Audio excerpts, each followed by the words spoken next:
ഏവർക്കും സ്പോട്ടോപ്പയിലേക്ക് സ്വാഗതം. ഇന്ന് നമ്മളിവിടെ സംസാരിക്കാൻ പോകുന്നത് ചെന്നൈ സൂപ്പർ കിങ്സിനെ കുറിച്ചാണ്. ചെന്നൈ സൂപ്പർ കിങ്സിന് ഈ സീസണിൽ എന്തൊക്കെയാണ് പാളിച്ചകൾ വന്നിട്ടുള്ളത് എന്നുള്ളതാണ് നമ്മൾ പരിശോധിക്കാൻ പോകുന്നത്. അപ്പോൾ ഇത് എൻ്റെ മാത്രം അഭിപ്രായമാണ്. നിങ്ങൾക്കും വ്യത്യസ്തകരമായ അഭിപ്രായങ്ങൾ ഉണ്ടാവാം. അത് കമൻറ്റ് ബോക്സിൽ രേഖപ്പെടുത്തുക. പോസിറ്റീവായിട്ടുള്ള വിമർശനങ്ങൾ നമ്മളെപ്പോഴും ക്ഷണിക്കുന്നത് തന്നെയായിരിക്കും. അപ്പോൾ എന്തായാലും നമുക്ക് നേരെ വീഡിയോയിലോട്ട് കിടക്കാം. ഈ വീഡിയോയിലൂടെ നമ്മൾ പരിശോധിക്കാൻ പോകുന്നത് 5 പ്രധാന കാരണങ്ങളാണ്.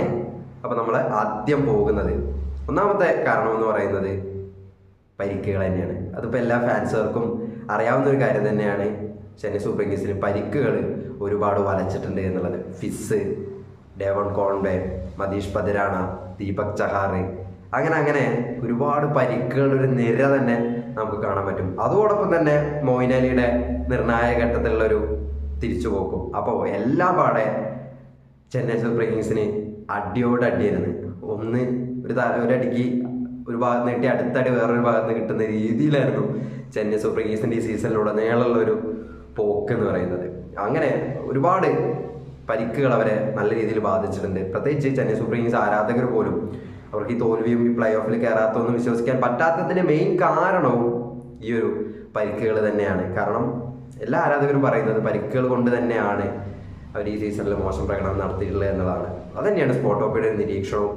പരിക്കുകളാണ് ഒന്നാമത്തെ കാരണം. രണ്ടാമത്തെ കാരണം എന്ന് പറയുന്നത് ഋതുരാജ് ഗെയ്ക്വാദിൻ്റെ ക്യാപ്റ്റൻസിയാണ്. പ്രത്യേകിച്ച് ധോണിയെ പോലെയുള്ള ഒരു ലെഗസി ക്യാപ്റ്റന് കീഴിൽ ഇറങ്ങിയ ചെന്നൈ സൂപ്പർ കിങ്സിൽ നിന്ന് ഋതുരാജ് ഗെയ്ക്വാദിൻ്റെ CSKയിലേക്ക് എത്തുമ്പോൾ നമുക്ക് ഒരിക്കലും അതുപോലത്തെ ഒരു എക്സ്പെക്ടേഷൻ നമുക്ക് ചെയ്യാൻ പറ്റില്ല. കാരണം MSD എന്നൊക്കെ പറഞ്ഞ ഒരു പുള്ളിക്കാരൻ ഉണ്ടാക്കി വെച്ചൊരു ഇമ്പാക്റ്റ് ഉണ്ടല്ലോ CSKയിൽ. അതൊന്നും റീപ്ലേസ് ചെയ്യാൻ ഇപ്പോൾ ഒരു ക്യാപ്റ്റൻ വന്നാലും അവിടെ സാധിക്കില്ല. പക്ഷേ ചില മണ്ട തീരുമാനങ്ങൾ ഋതുരാജ് ഗെയ്ക്വാദിൻ്റെ ഉണ്ടായി എന്നുള്ളത് നമ്മൾ സമ്മതിച്ചേ മതിയാകും. അത് MSD അപ്പുറത്ത് നിൽക്കുന്നതുകൊണ്ടാണ് കേട്ടോ ആ ഒരു വിമർശനം കൂടി നമുക്ക് പറയേണ്ടി വരുന്നത്. അത് തല ഉണ്ടാക്കി വെച്ചിട്ടുള്ള ആ ഒരു ക്യാപ്റ്റൻസി ബ്രില്യൻസുകൾ ഉണ്ടല്ലോ ചില മാച്ചുകളിൽ, അതൊക്കെ കാണുമ്പോൾ നമുക്ക് ഋതുരാജ് ഗെയ്ക്വാദിൽ നിന്നുള്ള ചെറിയ മിസ്റ്റേക്കുകളൊക്കെ നമുക്ക് വലിയൊരു മിസ്റ്റേക്കായിട്ട് തോന്നും. അതങ്ങനെയാണ്, അതല്ലാതെ അതിനപ്പുറത്തേക്ക് കൂടുതൽ അതിനെ വിവരിക്കേണ്ടതില്ല എന്നുള്ളത് തോന്നുന്നു.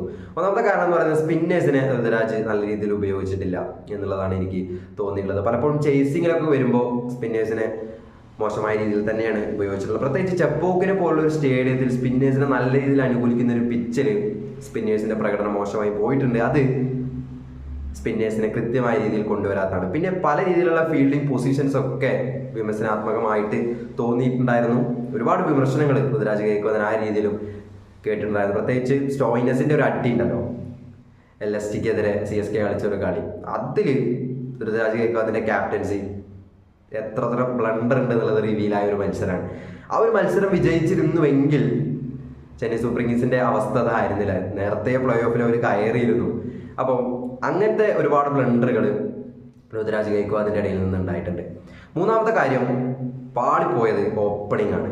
ഓപ്പണിങ്ങിൽ കഴിഞ്ഞ കൊല്ലം കൊടുത്തൊരു സ്റ്റാർട്ട് ഉണ്ടല്ലോ, ആ ഡേവൺ കോൺവേയും ഋതുരാജ് ഗെയ്ക്വാദും വന്ന് ചെന്നൈ സൂപ്പർ കിങ്സിന് കൊടുക്കുന്ന ഒരു സ്റ്റാർട്ട്, അത് വല്ലാത്ത ജാതി സ്റ്റാർട്ടായിരുന്നു. അതിനുശേഷം അജിങ്ക്യ രഹാനയുടെ ഒരു വെട്ടിക്കെട്ട് വരുന്നു, 6 അടിക്കുന്നു, 4 അടിക്കുന്നു. അപ്പോൾ ആ ഒരു സാധനം, ആ ഒരു ആദ്യം 3 എന്ന് പറയുന്നത് വല്ലാത്ത കോമ്പിനേഷനാണ് ചെന്നൈ സൂപ്പർ കിങ്സിനെ സംബന്ധിച്ചിടത്തോളം.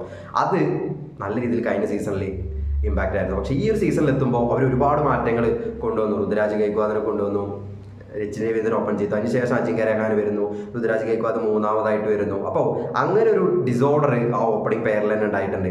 കഴിഞ്ഞ സീസണിൽ ഓപ്പണിങ്ങിൽ വെട്ടിക്കെട്ട് തുടക്കം നൽകിയ ടീമിന്റെ അവസ്ഥയാണ് ഈ ഒരു സീസണിലേക്ക് എത്തുമ്പോൾ ഇങ്ങനെയുള്ളത്. അതിൽ ഡേവൺ കോൺവേയുടെ ഒരു അഭാവം ഉണ്ട് എന്നുള്ളത് നമുക്ക് മനസ്സിലാക്കുന്ന ഒരു കാര്യമാണ്. പക്ഷേ ഈ ഒരു സീസണിൽ പാളിപ്പോയത് ഓപ്പണിംഗ് തന്നെയാണ്. ഓപ്പണിംഗ് മുതൽ അവർക്ക് പാളിച്ചകൾ സംഭവിച്ചിട്ടുണ്ട് എന്നുള്ളത് തന്നെയാണ് നമ്മൾ മനസ്സിലാക്കേണ്ടത്. അടുത്തത്, നാലാമത്തെ കാരണം എന്ന് പറയുന്നത് ബാറ്റിംഗ് ഓർഡർ കൃത്യമായിരുന്നില്ല എന്നുള്ളതാണ്. ഡിസോർഡർ ആയിട്ട് ഇറക്കിയ ഒരു ബാറ്റിംഗ് നിര നമുക്ക് ഈ സീസണിലുടനീളം കാണാൻ പറ്റും.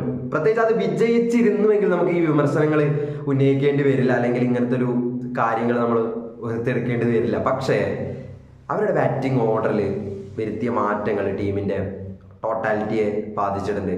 ഇടയ്ക്ക് ശിവൻ ദുബെ കയറി വരുന്നു, അജിങ്ക്യ രഹാന ഇറങ്ങുന്നു, സമീർ റിസ്വി കയറി വരുന്നു, MS ധോണി ഇറങ്ങുന്നു. അപ്പോൾ അവസാന മത്സരത്തിൽ RCBക്കെതിരെയുള്ള ആ ഒരു മത്സരത്തിൽ പോലും നമ്മൾ എന്തുകൊണ്ട് MSD കയറ്റി ഇറക്കിയില്ല എന്നുള്ള തരത്തിലുള്ള വിമർശനങ്ങൾ വരുന്നുണ്ട് മിച്ചൽ സാന്റ്നറിന് മുന്നേ. അപ്പോൾ അതൊക്കെ ഒരു യാഥാർത്ഥ്യമാണ്. അങ്ങനത്തെ ഒരു വിമർശനം അവിടെ വരുന്നത്, ആരാധകരുടെ ഇടയിൽ പോലും വരുന്നത് അങ്ങനെ ഒരു ബാറ്റിംഗ് ഓർഡറിൽ വരുന്ന ഡിസോർഡറുകൾ കൊണ്ട് തന്നെയാണ്. അത് കറക്റ്റായിട്ട് ക്ലിക്ക് ആവുമ്പോൾ പ്രശ്നമല്ല, പക്ഷേ ഇതുപോലത്തുള്ള റിസ്കുകൾ എടുക്കുമ്പോൾ ആൾക്കാർ എന്തായാലും വിമർശിക്കും. അത് യാഥാർത്ഥ്യമാണ്. അതാണ് ഒന്നാമത്തെ കാര്യം. പ്രത്യേകിച്ച് ശിവൻ ദുബെ ഒക്കെ നേരത്തെ ഇറക്കുമ്പോൾ പുള്ളിക്കാരൻ ഫസ്റ്റ് ബോൾ തന്നെ ഔട്ടായി പോകുന്നതാണ് നമ്മൾ കാണുന്നത്. അപ്പോൾ നമ്മൾ ആ ബാറ്റിംഗ് ഓർഡറിനെ എങ്ങനെ നമ്മൾ വിമർശിക്കാതിരിക്കും? അപ്പോൾ അങ്ങനെ പല ബ്ലണ്ടറുകൾ അവിടെ ഉണ്ടായിട്ടുണ്ട്. സമീർ റിസ്വിനെ വേണ്ട രീതിയിലൊന്നും നേരെ ഉപയോഗിക്കാനൊന്നും അവർക്ക് പറ്റിയിട്ടില്ല. പൊട്ടി ആഘോഷിച്ച് കൊണ്ടുവന്ന ഒരാളാണ് സമീർ റിസ്വി. അദ്ദേഹത്തെ ബാറ്റിംഗ് ഓർഡറിൽ കൃത്യമായ രീതിയിൽ ഉപയോഗിക്കാൻ പറ്റിയിട്ടില്ല എന്നുള്ളത് തന്നെയാണ് നാം മനസ്സിലാക്കുന്നത്. അഞ്ചാമത്തെ കാര്യം, ഒരുപാട് ഔട്ട് ഓഫ് ഫോം പ്ലേയേഴ്സിനെ നമുക്ക് കളികളിൽ നമുക്ക് കാണാൻ പറ്റി എന്നുള്ളതാണ്. ഒന്നാമത്തെ കാര്യം, ശിവൻ ദുബെ ആദ്യം സീസൺ തുടങ്ങിയപ്പോൾ ആദ്യം ഭയങ്കര ഫോമായിരുന്നു ശിവൻ ദുബെ. പക്ഷേ സീസൺ പുരോഗമിക്കും തോറും ശിവൻ ദുബെയുടെ ഒരു ലാക്ക് ഓഫ് ഫോം നമ്മൾ കണ്ടു. അത് സീസണിൽ അവരെ ബാധിച്ചിട്ടുണ്ട് എന്ന് തന്നെയാണ് മനസ്സിലാക്കേണ്ടത്. നമ്മൾ അവസാന കളികളിൽ എടുത്തു നോക്കുമ്പോൾ ചെന്നൈ സൂപ്പർ കിങ്സിനെ നല്ല രീതിയിൽ ബാധിച്ചിട്ടുണ്ട്. 2 പോയിന്റെങ്കിലും അവർക്ക് നേടാൻ കഴിഞ്ഞിരുന്നുവെങ്കിൽ അവർക്ക് മുന്നോട്ട് പോയായിരുന്നു. അതുപോലെ തന്നെ സമീർ റിസ്വി വളരെയധികം പൊട്ടൻഷ്യൽ ഉള്ള ഒരു പ്ലെയറാണ്. പക്ഷെ വേണ്ട രീതിയിൽ നമുക്ക് ഉപയോഗിക്കാൻ പറ്റിയിട്ടില്ല. ഷർദുൽ താക്കൂറിന്റെ ഒരു മോശം പ്രകടനം, അവസാന ഇന്നിങ്സിലൊക്കെ 50-60 റൺസിന്റെ അടുത്താണ് പുള്ളിക്കാരെ വാങ്ങിയിട്ടുള്ളത്. അപ്പൊ അങ്ങനെ ഒരുപാട് ഔട്ട് ഓഫ് ഫോമുകൾ നമുക്ക് കാണാൻ പറ്റി. മോയിൻ അലിയെ നമ്മൾ ഇതുവരെയുള്ള സീസണിൽ വളരെ നല്ല രീതിയിൽ ഉപയോഗിച്ച ഒരു ഫ്രാഞ്ചൈസിയാണ് CSK. പക്ഷെ ഈ ഒരു സീസണിൽ എത്തുമ്പോൾ വളരെ മോശം രീതിയിൽ തന്നെയാണ് അവർ ഉപയോഗിച്ചിട്ടുള്ളത്. അങ്ങനെ തൊട്ടതെല്ലാം പിഴച്ചപ്പോൾ ചെന്നൈ സൂപ്പർ കിങ്സ് ഒരു 5ാം സ്ഥാനത്ത് മാത്രം ഫിനിഷ് ചെയ്യേണ്ടി വന്നു. അതല്ലെങ്കിൽ നമ്മൾ ചെന്നൈ സൂപ്പർ കിങ്സിന്റെ തനി രൂപം നമുക്ക് കാണാമായിരുന്നു എന്നുള്ളതാണ്.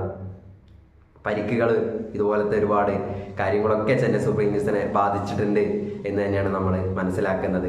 അപ്പോൾ ഒരു കിരീടം ധോണിക്ക് നേടിക്കൊടുക്കാൻ ഇനി ഒരു സീസൺ കൂടി നമ്മൾ കാത്തിരിക്കേണ്ടി വരും. അതോടൊപ്പം തന്നെ നിരവധി ചോദ്യങ്ങൾ ബാക്കി വെച്ചുകൊണ്ടാണ് MS ധോണി ഈ ഒരു സീസൺ അന്ത്യം കുറിക്കുന്നത്. അപ്പോൾ എന്തായാലും നമ്മൾ ഈ വീഡിയോ ഇവിടെ അവസാനിപ്പിക്കുന്നു. നിങ്ങൾക്കും വ്യത്യസ്തകരമായ അഭിപ്രായങ്ങൾ ഉണ്ടാവാട്ടോ, അതൊക്കെ കമന്റ് ബോക്സിൽ രേഖപ്പെടുത്തുക. അപ്പോൾ പുതിയൊരു വീഡിയോ ആയിട്ട് നമുക്ക് വീണ്ടും കാണാം.